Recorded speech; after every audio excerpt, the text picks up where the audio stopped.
est réputé pour être celui qui a fait brûler Rome afin d'y faire construire un palais digne des plus grands rois.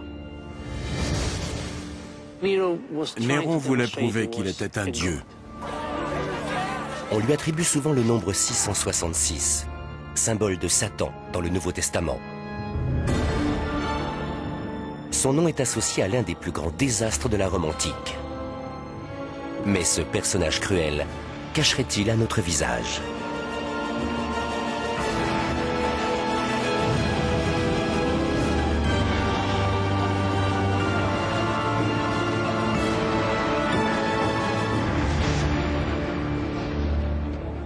Nous sommes en 64 après Jésus-Christ. La Rome d'alors est une mégalopole surpeuplée et désespérément pauvre. Le 19 juillet, la ville subit une catastrophe sans précédent.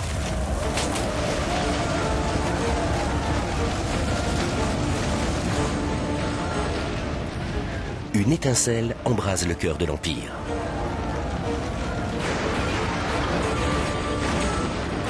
Avant que l'incendie ne soit maîtrisé, plus de la moitié de la ville aura brûlé.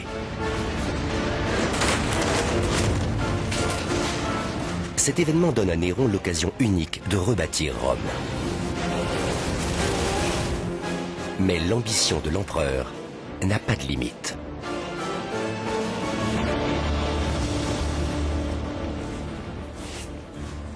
Néron se trouve dans sa villa du bord de mer lorsque l'incendie se déclare.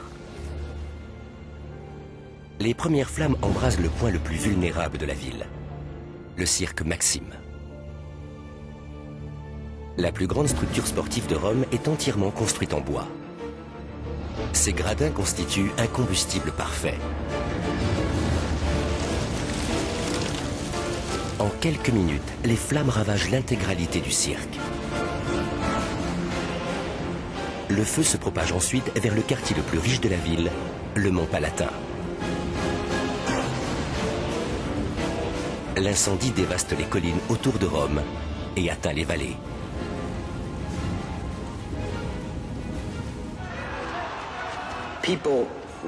Les gens fuyaient leurs maisons, leurs immeubles.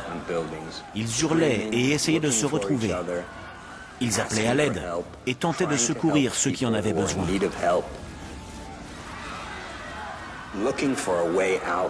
Ils voulaient échapper à ce vacarme dans des rues noires de fumée.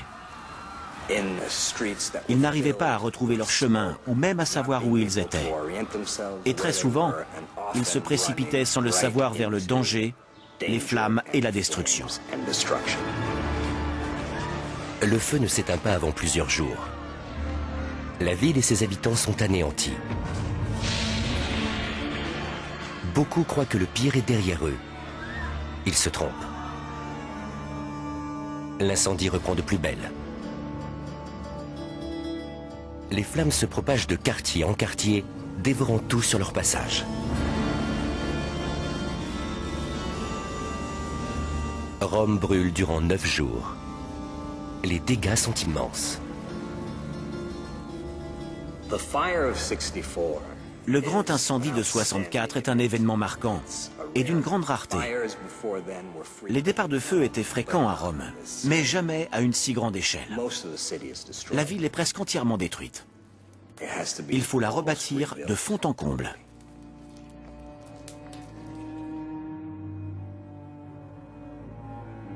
Trois des 14 quartiers que compte Rome sont totalement détruits. 7 autres ne sont plus que des champs de ruines. Seuls les 4 derniers sont intacts.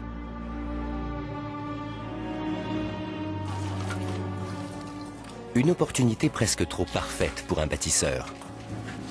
Des rumeurs commencent à courir. Certains disent que l'empereur est à l'origine de l'incendie.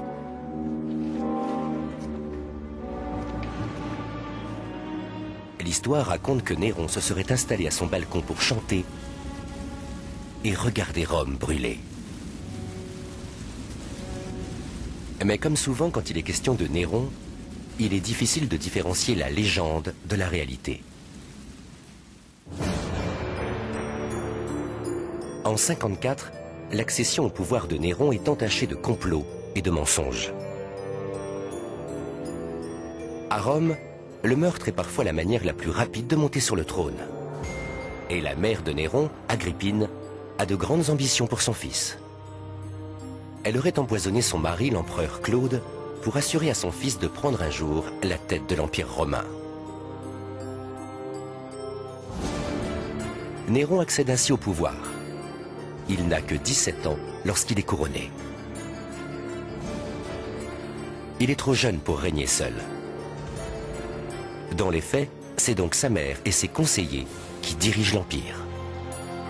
Sous leur tutelle, Néron fait preuve de diplomatie au cours de ses premières années de règne et accepte dans un premier temps de partager le pouvoir. Il redonne de l'autorité au Sénat, alors très affaibli. Un geste de conciliation qui ne se répétera pas.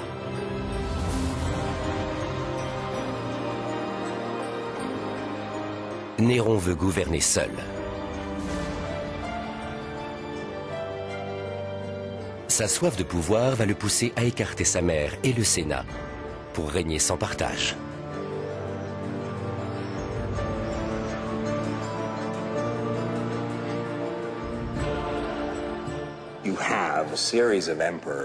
Toute une série d'empereurs ont abusé de leur position. Tibère, Caligula, même Claude dans une certaine mesure, et bien entendu Néron.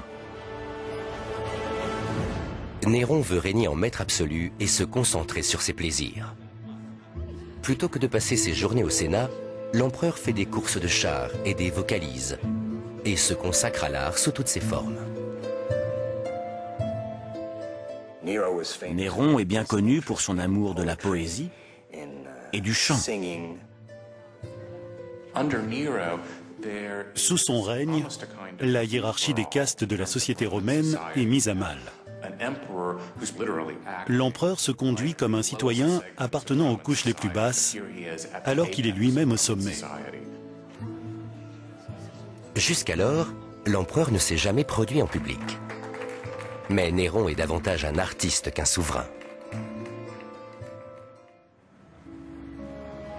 Les penchants créatifs de l'empereur s'étendent à l'architecture et à la décoration. Bâtir devient l'une de ses ambitions artistiques les plus chères. Tous les empereurs ont doté la ville de monuments publics. Ceux bâtis par Néron rivalisent avec les plus imposants. L'une de ses plus grandes contributions sera la construction d'immenses thermes. Leur architecture est très simple, mais révolutionnaire. Cette époque est riche en innovations architecturales. Les constructeurs engagés par Néron développent de tout nouveaux plans pour les thermes avec une structure parfaitement symétrique. Les thermes de Néron lui ont valu une place dans l'histoire. Il semble que tous les thermes impériaux qui ont suivi se soient inspirés de ceux-ci. Donc, les thermes de Trajan, les thermes de Caracalla et les thermes de Dioclétien descendent tous directement des thermes de Néron. Les thermes jouent un rôle essentiel dans la vie sociale romaine. Ils constituent une petite oasis au cœur d'une ville chaotique. Lorsque Néron prend les rênes de l'Empire, Rome est une ville à la dérive. Des milliers de personnes venues des quatre coins de l'Europe et de la Méditerranée s'y rencontrent, à la recherche de nouvelles opportunités. Ils s'entassent sur 16 km². Les rues étroites et sinueuses de la ville sont bondées, sales et dangereuses. Le centre historique, tel que nous le connaissons aujourd'hui, abrite environ 300 000 habitants.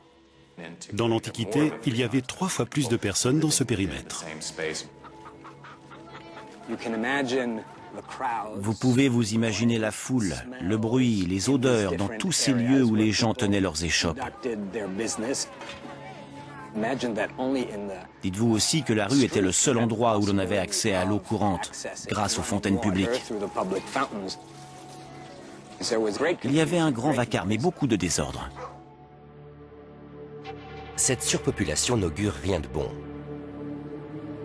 Pour loger tout ce monde, on construit dans les vallées des immeubles appelés insulae. Ces bâtisses de 7 ou 8 étages représentent un danger pour la ville tout entière. Les murs faits de mortier et de gravier sont soutenus par des poutres. le bois est partout dans ces immeubles. Un simple mur sépare deux insulés. Si ces constructions ne sont pas assez soutenues, le bâtiment s'effondre, ce qui arrive fréquemment. Ces accidents auraient pu être évités si les entrepreneurs avaient bâti leur maison en briques ou en roches volcaniques. Mais ces matériaux coûtent trop cher et prennent trop de place. Les Romains construisent avec du bois de mauvaise qualité. L'économie passe avant la sécurité. Vivre dans les quartiers pauvres de Rome était une épreuve et pouvait s'avérer dangereux.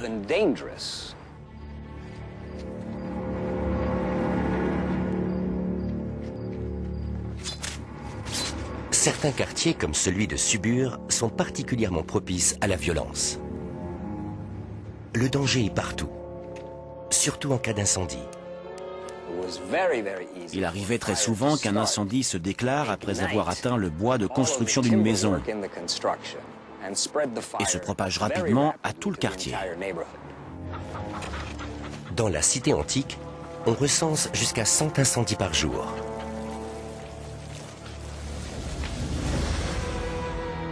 Rome est divisée en 14 quartiers. La ville compte 7 casernes et chacune d'entre elles abrite 1000 pompiers, que l'on appelle alors vigiles. Leur mission est de protéger la ville. Durant leur patrouille dans les rues, ils jouent aussi bien le rôle de pompiers que celui de policiers.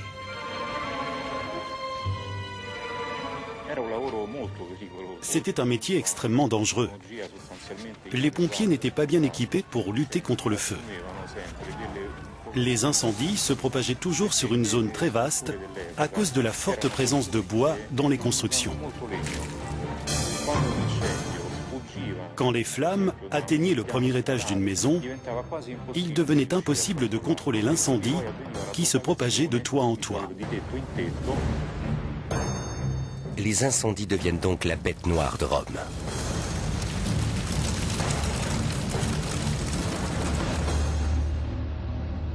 Le désastre subi par la cité en l'an 64 aurait pu être évité.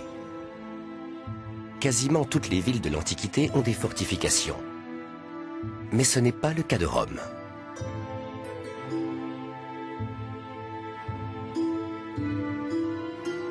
Elle est la superpuissance du golfe méditerranéen et ne craint pas les attaques.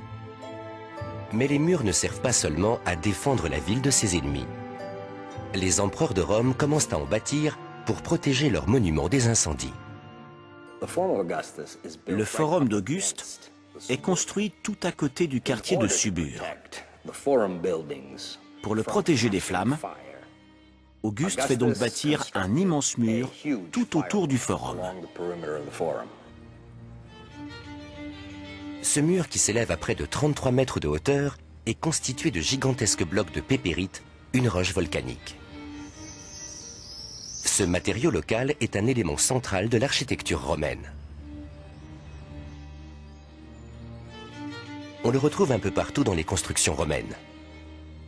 Mais malgré sa résistance au feu, la pépérite reste trop chère pour qu'on l'utilise pour tous les bâtiments.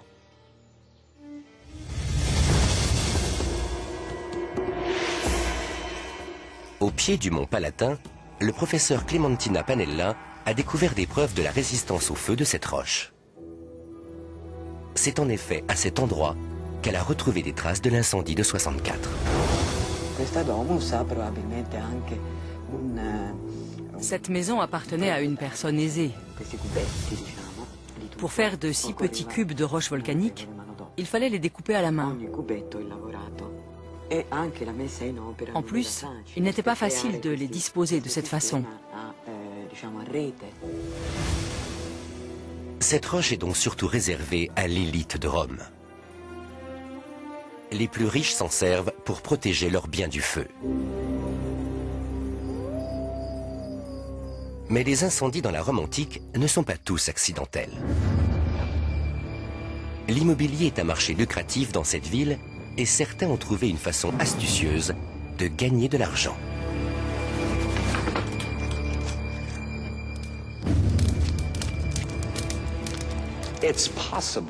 Il est possible que des gens qui désiraient se procurer un terrain aient déclenché un incendie pour pouvoir racheter une propriété à moindre coût, y construire de nouveaux bâtiments et les revendre en faisant un bénéfice. Certains se demandent si l'incendie de 64 n'est pas la plus grande opération de spéculation immobilière de tous les temps. Et tandis que la ville part en fumée, la rumeur se répand. La plus grande catastrophe qu'ait jamais connue Rome n'est pas accidentelle. 40 ans plus tard, l'historien Tacite écrit « Personne n'osait combattre l'incendie, car beaucoup de gens, menaçants, défendaient de l'éteindre. Et d'autres encore lançaient ouvertement des torches, en criant qu'ils avaient reçu l'autorisation d'agir ainsi, sans que l'on sût s'ils faisaient cela pour piller plus facilement, ou s'ils avaient effectivement reçu un tel ordre. » Au lendemain de l'incendie, tous les yeux se tournent vers l'empereur. Néron a été tenu pour responsable de l'incendie de 64 pendant 2000 ans. Les historiens classiques ont accusé Néron des pires atrocités. Mais les spécialistes contemporains se demandent si Néron ne mérite pas d'être acquitté. Tout le monde sait que certains incendies étaient criminels dans la Rome antique.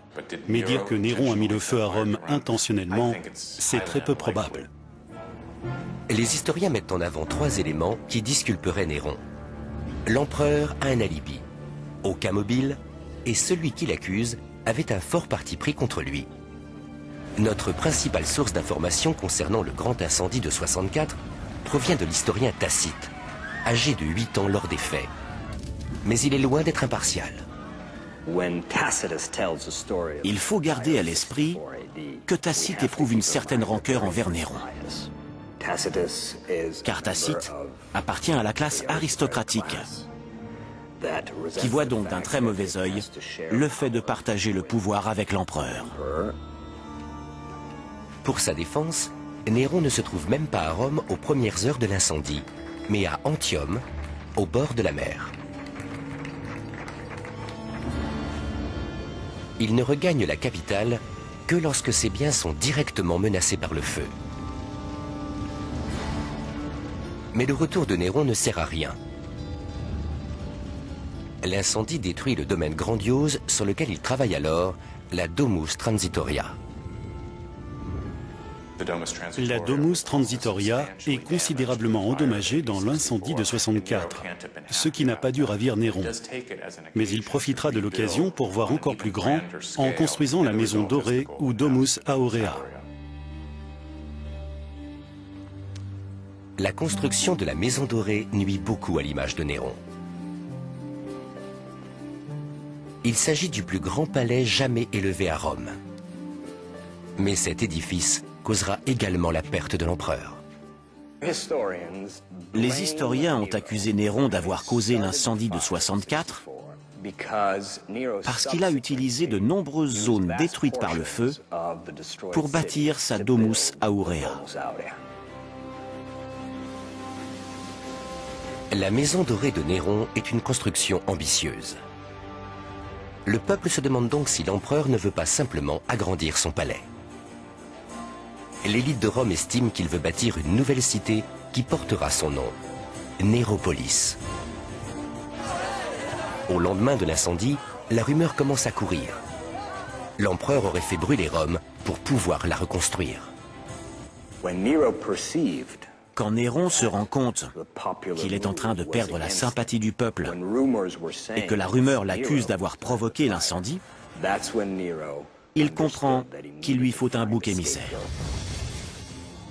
Il jette donc son dévolu sur une nouvelle secte religieuse, un groupe qui se fait appeler les chrétiens.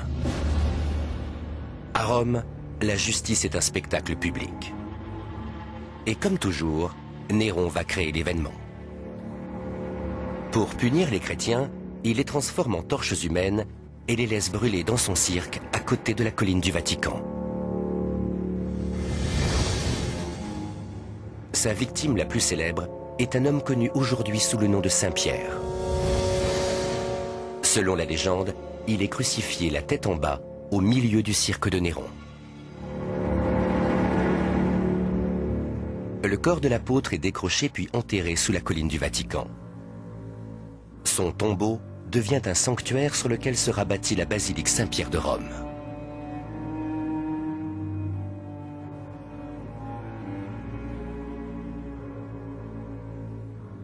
Néron devient un ennemi de Dieu aux yeux des chrétiens. Mais l'empereur mérite-t-il vraiment ce titre ? Il existe une autre théorie. Les chrétiens auraient déclenché l'incendie de 64 dans le but de provoquer l'Apocalypse. Les prophéties sont légion chez les premières communautés chrétiennes. L'une d'entre elles est particulièrement sinistre. Elle annonce la destruction de la cité romaine quand l'étoile Sirius s'élèvera dans le ciel. Au premier jour de l'incendie de 64, Sirius brille au-dessus de Rome. Il est donc possible que les premiers disciples du Christ aient mis le feu à la ville pour accomplir la prophétie. Si les chrétiens ont effectivement incendié Rome, les punitions réclamées par Néron sont conformes à la loi romaine. Dans ce cas, Néron n'a pas trouvé de bouc émissaire, il a appréhendé les coupables. Mais la liste des suspects ne s'arrête pas à l'empereur et aux chrétiens. Il y a une troisième possibilité. Étant donné les techniques de construction de l'époque, la qualité des bâtiments, la quantité de bois utilisée dans chaque maison et chaque immeuble de Rome, la ville elle-même est responsable de la catastrophe de 64. À raison de 100 incendies par jour, ce n'était qu'une question de temps avant que la ville ne parte en fumée.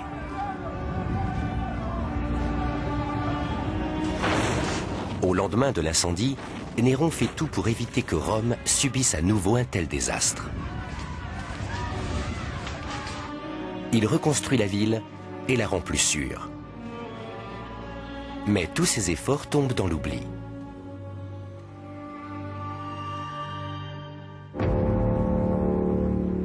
Les témoins de l'Antiquité dépeignent Néron comme un fou. Mais les récits le concernant sont contradictoires.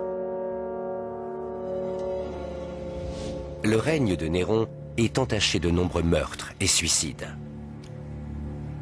Autrefois, les historiens estimaient que cette suite d'événements incriminait l'empereur. Aujourd'hui, les spécialistes pensent que Néron a agi en état de légitime défense. L'empereur vient d'une dynastie où tout le monde se trahit. Chaque génération est en concurrence pour s'approprier le pouvoir. Intrigues, mensonges et meurtres sont monnaie courante au sein même de la famille. Aucun membre n'est à l'abri.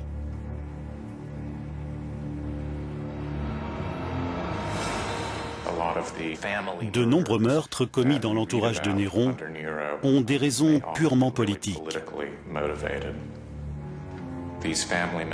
Ces personnes conspiraient certainement contre lui. Les complots sont manigancés par les personnes les plus proches de l'empereur, et même par sa propre mère. Agrippine n'apprécie pas de rester dans l'ombre. Certains disent qu'elle intrigue pour détrôner son fils. Soi-disant pour se protéger, il commet l'impensable. Il fait tuer sa mère. D'après la légende, Agrippine aurait demandé qu'on la poignarde au ventre, là où avait été conçu Néron. Les sénateurs de Rome sont soulagés d'apprendre que l'empereur a survécu à ce complot. Mais leur soulagement sera de bien courte durée. Libéré de l'emprise d'Agrippine, Néron ne cache plus sa personnalité excentrique. Acteur, musicien et artiste au sens large, il présente ses créations au grand jour. Imaginez, l'empereur, le maître du monde, ne se contente plus de réciter des poèmes ou de jouer de la lyre. Il endosse toute une série de rôles dramatiques, souvent féminins, et passe des heures à s'y entraîner. Il est loin de jouer comme un simple amateur. Néron, l'empereur de Rome, se produit sur scène et participe à des compétitions théâtrales. L'élite romaine est atterrée Mais le peuple, lui, l'adore. Le peuple romain aime son empereur tant que celui-ci lui procure de la nourriture et des divertissements. Néron abreuve la plèbe d'argent et de jeux. Il veut obtenir la loyauté du peuple plutôt que celle du Sénat. Mais à Rome, l'empereur n'est pas un monarque absolu et l'aristocratie refuse d'être reléguée au second plan.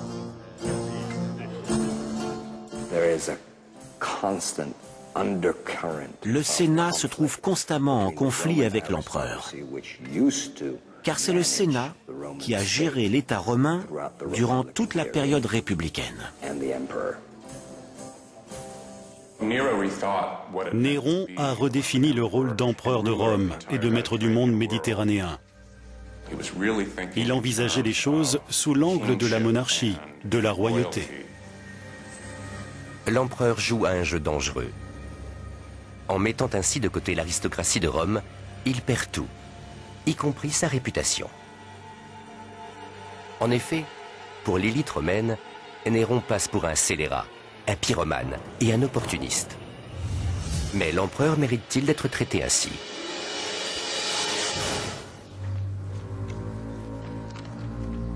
Lorsque la ville est au plus mal, Néron va se montrer à la hauteur de son rôle. L'incendie de 64 anéantit la population de Rome. Des dizaines de milliers de personnes se retrouvent sans ressources. Les gens n'avaient plus rien à manger, plus rien à boire. Ils avaient tout perdu. Il fallait leur trouver un toit. Néron met en place une opération de secours à grande échelle pour aider la population. L'empereur fait importer du grain et le vend à prix cassé.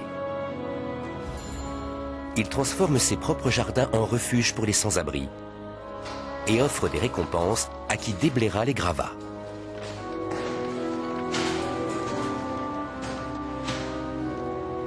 Une fois la ville dégagée, on entame les travaux de reconstruction. Néron fait renaître Rome de ses cendres. Mais là encore, ses plans sont controversés.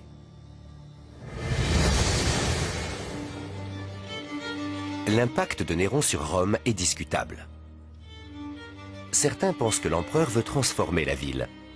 D'autres disent qu'il s'approprie Rome.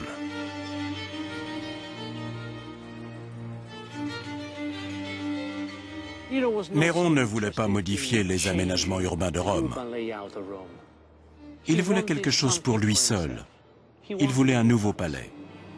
Il voulait posséder la moitié de Rome. Et c'est ce qu'il a fait. La principale preuve existante de la reconstruction de Rome est la Maison Dorée. Les experts ont donc cru que Néron ne cherchait qu'une gloire personnelle. Mais le professeur Antonio Insalaco a retrouvé des traces d'une reconstruction à plus grande échelle. Sa découverte se cache 9 mètres sous la Rome actuelle, dans les souterrains du quartier de Trévi. C'est ici que le professeur Insalaco a trouvé une brique frappée d'un motif. Le motif date de l'époque de Néron. On utilisait déjà des briques auparavant, mais c'est réellement durant l'ère néronienne que leur production explose. Cette découverte joue en faveur de Néron. L'empereur a voulu faire de Rome une ville plus sûre. Pour empêcher un futur désastre, Néron exploite de nouvelles techniques. Après l'incendie, il impose l'utilisation de la brique et du ciment. Ce choix engendre l'apparition d'une nouvelle industrie et change pour toujours la face de Rome. Sous Néron, la production de briques atteint un niveau que l'on peut qualifier d'industriel. Les usines de briques en argile sont semblables à nos chaînes de production actuelles. Un employé moyen produit environ 60 000 briques par an.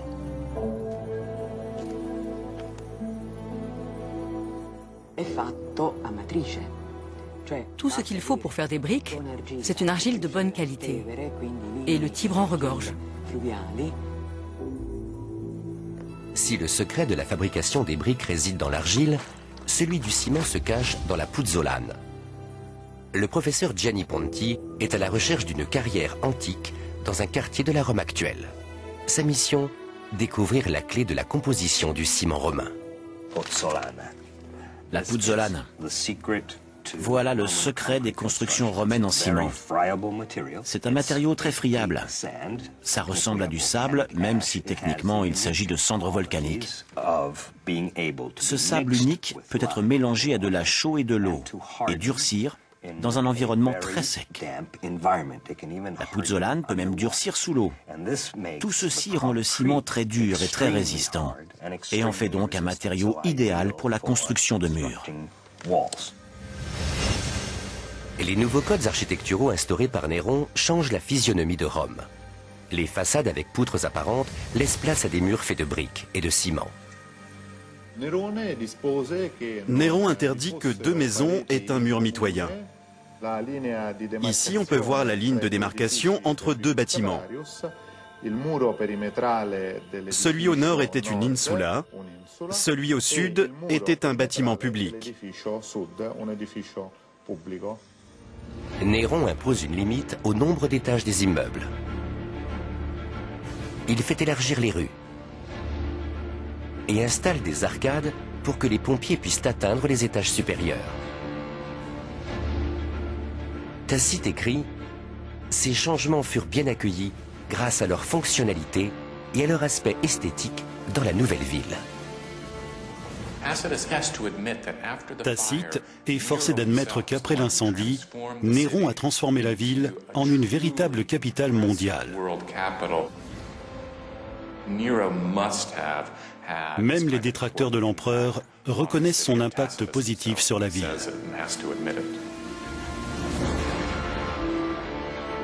Néron transforme Rome, mais il en profite également pour se tailler la part du lion. Suite à l'incendie, l'empereur va faire déblayer un tiers de la ville pour son usage personnel. Il prend possession du cœur de Rome pour y construire le palais le plus vaste d'Europe.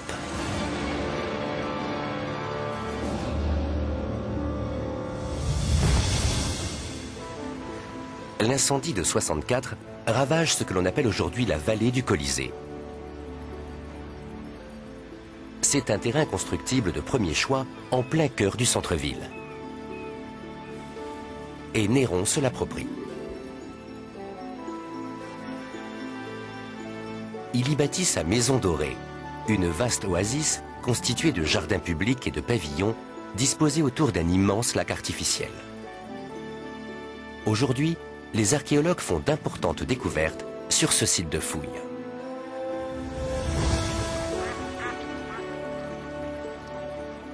De nombreux spécialistes pensent qu'un lac existait déjà au cœur de la vallée et que Néron l'a simplement entouré de chemins de promenade. Mais le docteur Rosellarea a trouvé encore d'autres preuves.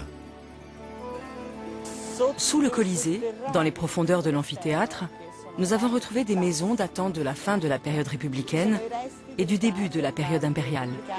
Elles portent encore les traces du grand incendie et de la reconstruction de la maison dorée.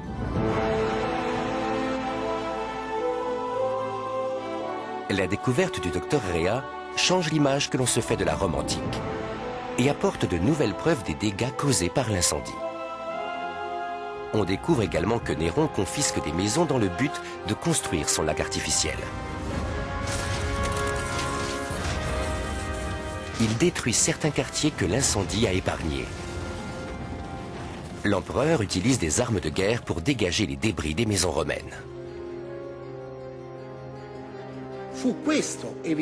La construction de la maison dorée crée un climat hostile. Les Romains en veulent à leur empereur. La décision de Néron lui attire les foudres du peuple, mais elle n'a rien de surprenant de la part d'un empereur de Rome. Rome est la propriété de l'empereur. Il a le droit de bâtir à Rome, de détruire Rome et de l'utiliser comme bon lui semble. Le choix de Néron est extrême. Aucun empereur romain n'a jamais réquisitionné une si grande partie de la ville pour son usage personnel. Pour reconstruire la ville, il fallait des milliers d'ouvriers. À Rome, il y avait plusieurs zones de construction, comme celle de la Maison Dorée. Les hommes se servaient de machines, d'outils et de matériaux similaires à ceux utilisés pour la construction des grandes pyramides.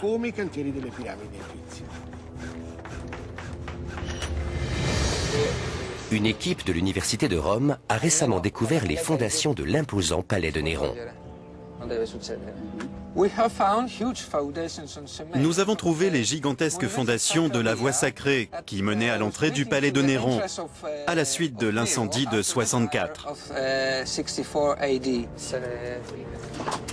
Cette découverte confirme l'existence des grands projets de Néron et les changements qu'il a apportés à la ville. Il élargit la rue la plus importante de Rome, y ajoute des arcades et la transforme en un grand boulevard qui mène tout droit à la porte de son palais. Ces décisions font polémique. Les gens qui venaient du forum et remontaient la nouvelle voie sacrée avaient devant eux une immense entrée donnant sur le nouveau palais. Au-dessus de cette entrée, ils pouvaient voir une statue monumentale représentant Néron comme un dieu. D'une hauteur de 12 étages et entièrement recouvert d'or, le colosse de Néron est immanquable. C'est le symbole ultime du pouvoir de l'empereur.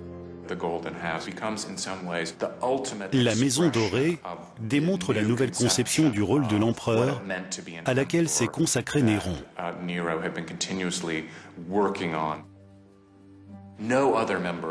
Les membres de l'aristocratie ne pouvaient pas construire une telle demeure. Et je pense qu'ils se sentaient menacés par la Domus Aurea.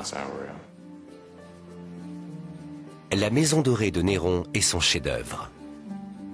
Deux architectes, Severus et Keller, sont en charge de sa construction.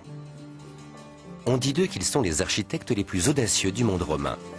L'histoire n'aura retenu que leur nom, mais leur œuvre parle d'elle-même. La Domus Aurea est un festival pour les sens. Les historiens antiques parlent de murs incrustés de pierres précieuses et de décorations à la feuille d'or. Les plafonds étaient couverts de panneaux d'ivoire qui s'ouvraient et répandaient du parfum et des pétales de fleurs sur les invités. Dans le silence de cette demeure, on pouvait apprécier le bruissement des fontaines. Cette maison éveillait l'odorat grâce au parfum des fleurs. Rien n'est plus rare dans l'art silencieux du bâtiment que la mélodie de l'eau. La Maison Dorée est le plus grand vestige de l'époque de Néron. C'est un petit bijou d'ingénierie. Toutes les réalisations architecturales qui vont suivre en Occident se basent sur une création de Néron, la salle octogonale de la Maison Dorée. C'est vous dire l'importance de cet élément architectural et l'impact qu'il aura par la suite. Avec cette pièce, Néron sort des sentiers battus. Sa création est une explosion de lumière et de formes jamais vues jusqu'alors. Le dôme repose sur une rotonde ouverte. Ce choix est risqué, mais pour le moins spectaculaire. Passer sous une rotonde au mur ouvert devait être une véritable surprise. Severus et Keller utilisent un système d'arcs et de contreforts conçu pour supporter toute la construction. Le poids du dôme est redistribué dans les piliers grâce aux arcs à briques plates.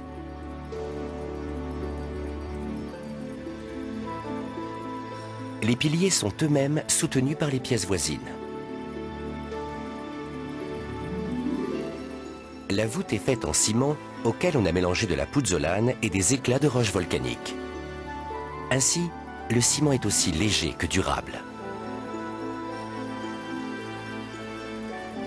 Le dôme créé par Severus et Keller fait 13 mètres de diamètre et ne mesure que 2,5 mètres d'épaisseur. Cette immense voûte commence en forme d'octogone et se finit en cercle. Personne n'avait encore tenté ce changement de forme géométrique. De nos jours encore, la pièce octogonale est considérée comme révolutionnaire. Elle est radicalement différente de toutes les autres voûtes romaines. Néron est le premier à s'intéresser à des techniques innovantes d'arrangement intérieur. Comme tout bon artiste, il accorde une importance particulière à la lumière. Dans la pièce octogonale, la lumière entre par les fenêtres et par l'oculus. Mais elle caresse aussi l'extérieur de la voûte, pénètre par les pièces voisines et se reflète contre chaque mur de la rotonde. Les jeux de lumière de Néron doivent illuminer les œuvres du tout premier musée de sculpture jamais créé. Le débat sur l'ouverture de la Maison Dorée au public fait toujours rage parmi les spécialistes.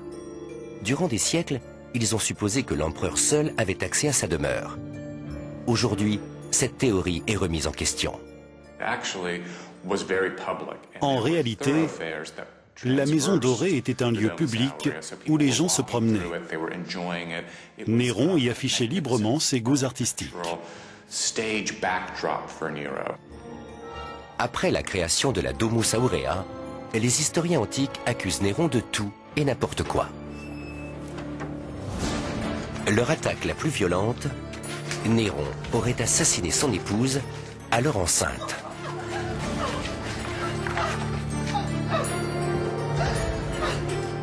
Dans un élan de colère, il l'aurait rouée de coups, jusqu'à la tuer.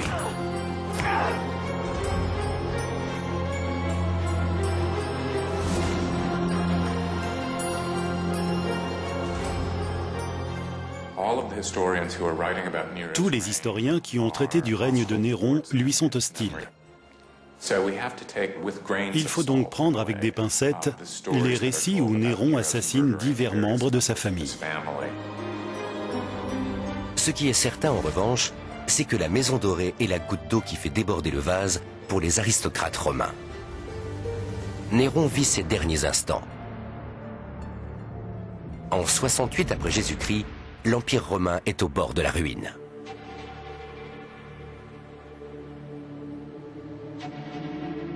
La guerre fait rage en Judée et les légions essuient des révoltes à l'ouest. Chez lui, l'empereur reste imperturbable.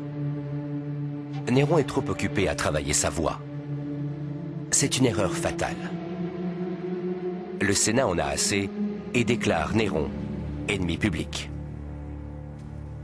Âgé de 30 ans et plutôt que d'affronter le bourreau, l'empereur se suicide.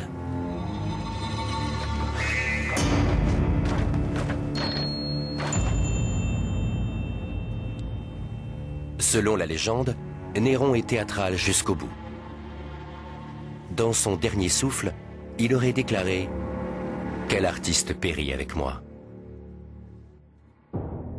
Durant des siècles, des hommes rendront hommage aux plus controversés des empereurs romains.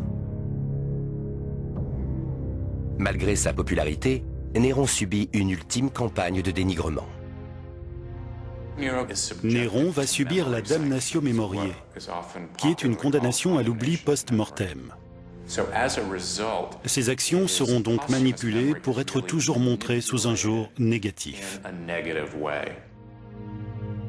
Les nouveaux dirigeants de la cité vont tout faire pour jeter Néron dans l'oubli.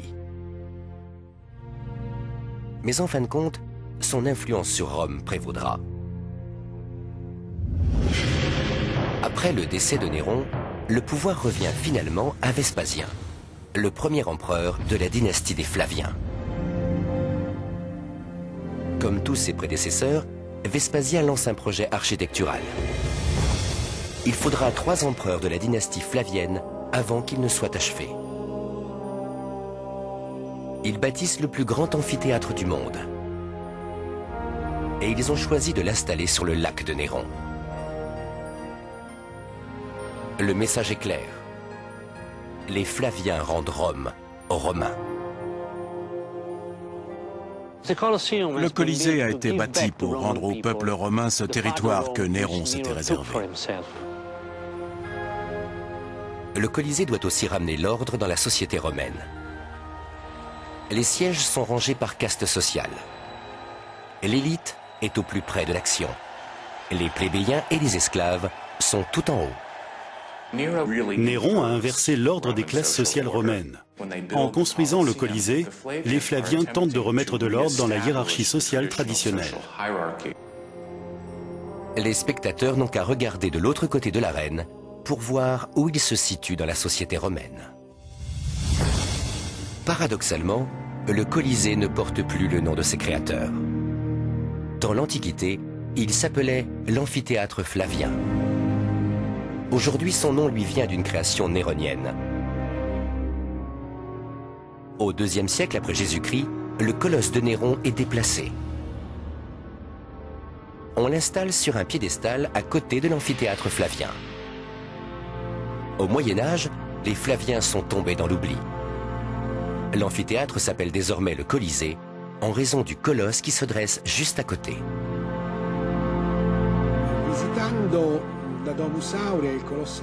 Quand je visite le Colisée et la Maison Dorée, j'estime que Néron a gagné.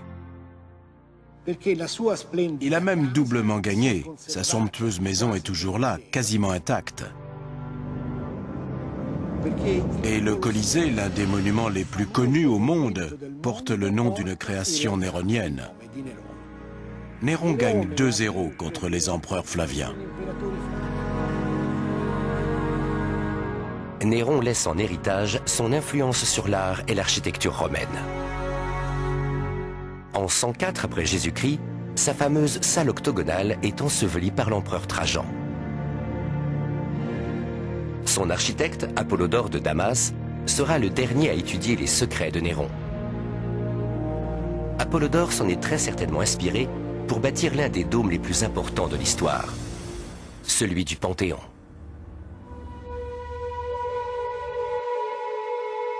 Les murs du tympan du Panthéon ne sont pas très solides. Il fera donc reposer le dôme du Panthéon sur 8 piliers, comme dans la salle octogonale. Un système d'arcs répartit le poids du dôme sur les piliers. Cette construction s'inspire certainement de la Maison Dorée. Comme pour le Colisée et le Panthéon, l'influence de Néron sur Rome est toujours très présente, même après sa mort. Ses efforts pour lutter contre les incendies ont été poursuivis. Les briques et le ciment deviennent la marque de fabrique des constructions romaines. Cette technique innovante conservera les bâtiments intacts, même après la chute de l'Empire.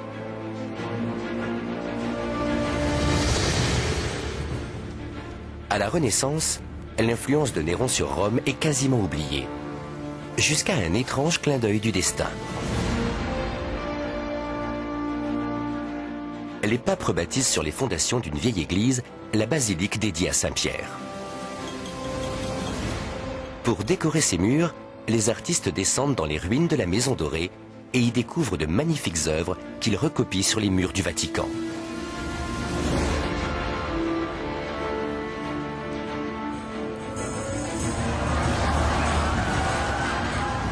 On dit que les incendies offrent de nouvelles opportunités aux bâtisseurs. Celui de 64 a changé le visage de Rome à jamais. L'homme qui l'a bâti demeurera certainement à jamais un mystère. Nous ne saurons probablement jamais qui était le vrai Néron. Mais je pense que son empreinte sur Rome reste indélébile à bien des égards. Elle est toujours là, à la vue de tous. La transformation de Rome est le plus bel héritage laissé par Néron. Aujourd'hui encore, on peut contempler les vestiges de cette cité antique, glorieuse et puissante.